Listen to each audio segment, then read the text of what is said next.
যদি আপনি যদি গরুর মল পরিষ্কার করতে আপনার গা শিরশির করে, তাহলে আপনি কেন গরু পালবেন?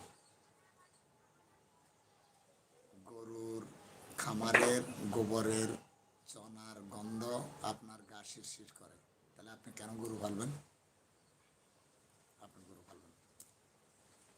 ছাগলের ছনায় গন্ধ, ছাগল মাচার উপরে রাখতে হয়। প্রত্যেক দিন ছাগলের খামার প্রত্যেক দিন একবার পরিষ্কার করতে হয়।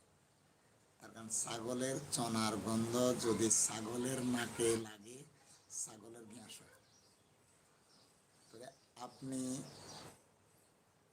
এটার গন্ধ সহ্য করতে পারতেছেন না, তাহলে আপনি কেন ছাগলের খামার করবেন?